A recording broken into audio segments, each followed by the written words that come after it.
ɗuɗɓe ngaɗai mishashur daidai je WhatsApp SD ɗuɗɓe ɗo hutinira WhatsApp ha jotta ɓe keptanai ɗum ngam majum habdu laru video ɗo diga arande yako ragare alaran tindinore daidai a habda ando a wawan a yaha waɗa ha telefon maɗa. Ɓawo man to a maɓɓiti telefon ma banni a wawan a nasta nder WhatsApp ta on en gaɗa tindinore arande kam nasta nder WhatsApp ma banni. Ɓawo to a nasti nder WhatsApp ma banni a sufta goɗɗo on daidai je aɗo yewtida be mako tum mo a ɓurdi yewtugo, bana min da Ali a suftani mo aɗo yewtida tum a ya modifiya daidai hunde ɗo. Ɓawo to a nasti banni a wara toɓɓe tati ha dow ɗo a nasta banni a wara ha fon d'écran a iya ha ɗo. Ɓawo to a memi dow ton a wara a iya ha ɗo a wawan a sufta fon d'écran daidai personnel je mako tan to a nastini a andi ɗum ha mo yewtididda man tan. Wakkati fere aɗo yewta be goɗɗo fere a sakluto a yaha nasta a yerbana goɗɗo fere message ɗum ɗo sarga ɗuɗɓe mi wawan mi sufta ɗo. Ɓawo to a sufti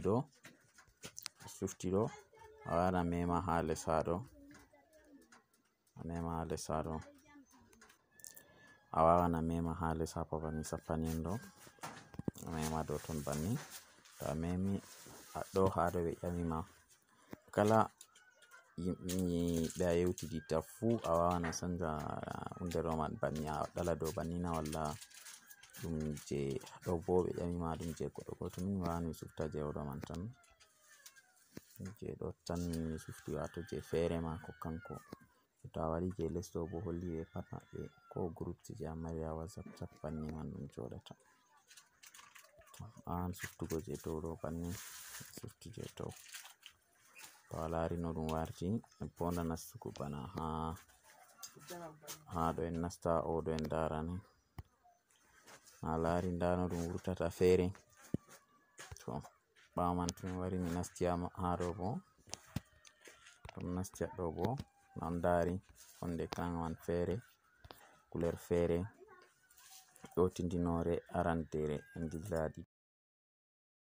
dilla ɗiɗabre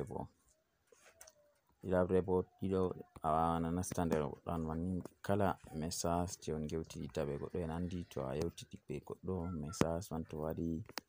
dan 30 minutes ni sipirmatako to wodi ko WhatsApp ɓesdi daidai to aɗo yewtida be goɗɗo man sake nde asawere waɗi fu message man wilo automatic wilowa mako man kon gewtidi pat wawan majja ɗo tindinore ɗiɗabre man ɗon man bo to a yiɗi activugo a waran a mema ha dow inde goɗɗo man banni a mema banni. Ɓawo to a memi banni a waran ha les ɗo a mema ha ɗo banni. Ɓawo to a memi banni nda ɗum no ɓe tindiniri ha ɗo a wawan jangugo condition ji man nda ɗum min mi arti mi lari timmi. Kala goɗɗo mo a yerbani message goɗɗo man on ɗon gewtida message man wilatako to ciki nyalle jeɗiɗi ni message man sipirmo automatic sipirmo ha mako majja o yiyata ɗum on continue fahin. Ɗon man to a yiɗi a activa ɗum a wawan a mema ha ɗo do active a lari min miɗo désactive ɗum to a wawan a wartira ɗum do active a activa kungel ɗo ana mema to a activa to a activi ɗo kam timmi ɗum activake ɗo fuɗɗa kadi dari nda ɓe langsi ha ɗo ɗo holli fuɗɗi ɗo kam kala ko mi yewtiditta be mako kam fu ko mi windani mo kam fu fuɗɗa je dow ka nastai fuɗɗi je diga les mi yerbani mo bonsoir banni ɗo kam to min ɗon gewta banni nyande ciki nyalle jeɗɗi fu ɗo man ɗo sipirmo majja ha mako warta o yiyata message man bana mi sipirmi ɗum mi hollata jammi on pami. To en dilla ha tindinore tatabre gurto WhatsApp chat aɗon yewtida be goɗɗo banni goɗɗo a wawan a nastai nder WhatsApp samon non gewtida non a yasi a yi a nasta wakkati fere goɗɗo ɗo lara aɗunan lin a jabaki message mako ɗo bo billan mo nda aɗon nder WhatsApp ma banni a wawan a mema dow WhatsApp man banni a neba to a memi a mema a neba banni to a memi a lari ɓe ƴamima a sufta mo a yiɗi on gewtida ɗo a wawan a mema dow mako banni direct ɗum dilla nder mako banni a laari on non gewta goɗɗo wawata larugo haɗon anglin ɗo tindinoje je gaddi hande. A wawan bo to a yiɗi a wurtina goɗɗo man ngal sera bana ni, ɓawo to a memi a WhatsApp man banni a neɓi a memi banni hana iya banni a wurtina mo a jo'ina mo haɗo en dari nda WhatsApp nda mo a yewtiditta bo ɗum ɗo joɗi banni nda ɗum ɗiɗi fu mo dari. A wawan to a wari ni a yewtidan be mako ni a mema banni tan, to a memi a itti kod ma direct a continue yewtugo banni.